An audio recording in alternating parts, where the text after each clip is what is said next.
fuck up finding you in shadow. I'll take the notes, I know it's alright. I'll meet you someday out there in the shadow. Hi, I'm Simon Parnell. I'm Chief Music Writer for Under Oath magazine, The Indie Alternative. While I'm here today in Studio 301 in Alexandria in Sydney, I'm going to be interviewing critically acclaimed Australian rock band UMI on the eve of releasing their 8th studio record called Dilettantes. Hi. UMI, wow. UMI. Hi dude, how are you, man? UMI. Hey. Right. This is amazing. It's amazing. I never thought I'd ever get to talk to you. Thanks for taking time out of your really busy schedule for coming to talk to, us. Look, I think we've got a friend in common, Aaron. He said he knows you. Don't know him. Oh, okay. My first question was, I've been told that the album's called Deliverance. No, it's called Dilettantes. Dilettantes. That's an interesting word.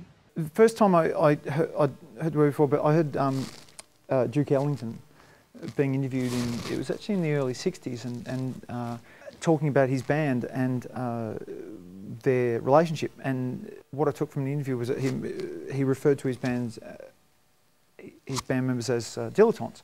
It's a term that refers to people who have I think a love of culture and of art and literature and music and probably not understanding it all.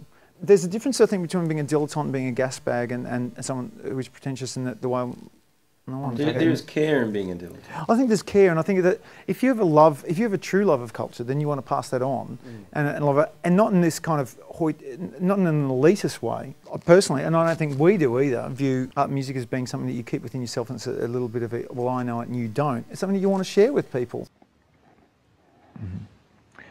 And how long did this album take to make? A few weeks, I would think. Recording, and we're mixing at the moment. We spent a bit more time on this record than we did the last one, Really? I think. Did we? I thought we spent less, but... Oh, well, quite possibly, but I thought your brain is slightly... what these songs called for... We talked about it a lot more. Yeah, that's true, yeah. Well, I think the scope of it's a little larger.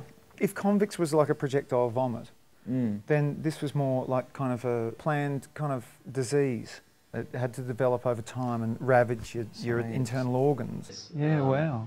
I'm a songwriter myself. I do it in an indie style.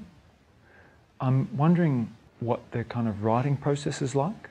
I'm not going to steal your ideas. Initially, I think there was maybe more so than other records, a conscious effort not to do what we would normally do. Yeah, I think that's always the case. I mean? When you play a song, you can talk about it for days, but when you actually play it, how everybody reacts within that song is how it should be played, and I think we do that a lot, where we kind of we talk about stuff and we know what we want to achieve, but we don't actually have a flat plan of everything we want to do. It's just kind of, we sit down, we play it, and things will turn out different because we're four different people. Yeah. The last record I think was very much about, it was there and we grabbed hold of it and we ran with it. This one here, I think we passed it around a bit more. Do you know what I mean? Good point. Yeah. If you're a songwriter, then maybe one day you'll actually, get a band together and you'll experience these kind of things that we're talking about. What I want to ask, and please don't take this the wrong way, this is a question from Aaron, who's, I'm sure you know. I want to ask you, do you still make records and write music for the same reasons that you used to? Personally, I don't make music and, back in the first EPs.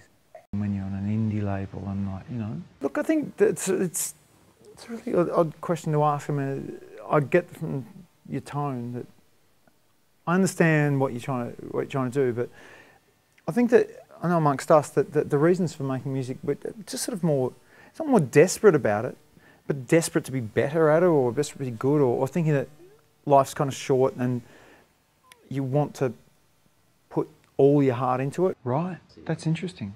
How much do the songs change from the initial the handing over, if you like, and then to the finished recording product, what goes on in that time? I mean, how much do they change?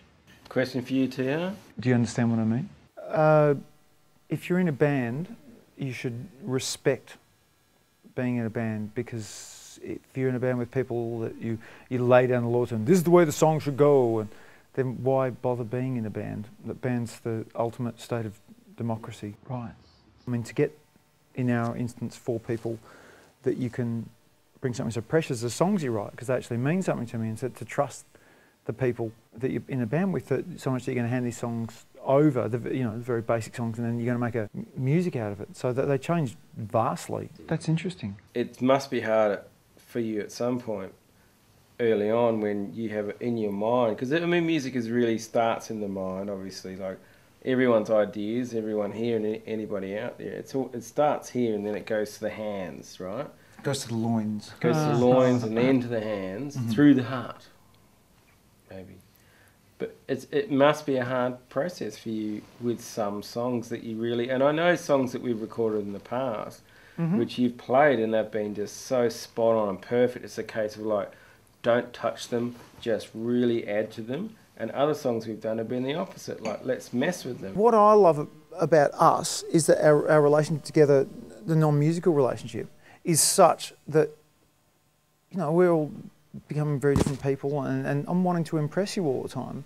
And so when I'm writing songs, it's not like I'm sitting there going to pour out my heart and, this is to further my, and compare myself to other writers or anything like that. Like, I genuinely want to kind of excite my bandmates, that I'm in the band with. And I think it goes back towards you as well, Tim, in terms of like, when we get given a song, then it's like our duty to the song to find a place that's good for us and good for you as well. I'm sure. Tim,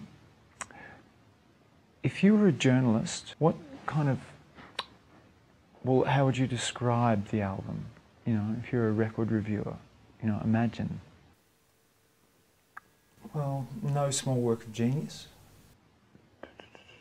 Hello? I studied poetry in university for a number of years. But, they weren't all great times. But I'm very interested in words. I'm wondering what the lyrical themes are. It's kind of difficult to talk about. Why don't you listen to it and you let me know what you think about it? Making music like I do myself, I mean, I think that, my music's, how to put it, a little more adventurous than yours. I'm sort of more into, I'm not really into the pop rock thing. I wanted to ask you about, kind of essentially, what were the Strokes like? Jesus. I want to speak to you all individually afterwards, which I will. But lastly of all, I really wanted to congratulate you on Ali Daly, and also that song Berlin Chair. I haven't bought any records, but my friends have given me some, and I just think that's a defining moment in Australian music. Particularly indie music at the time, particularly in the early 90s. Thanks so much. Thank you. Right, thanks, guys. Thank you. It's kind of nice to meet you. That's a bit harsh. Sorry. Give up, get back, get the fucking romance.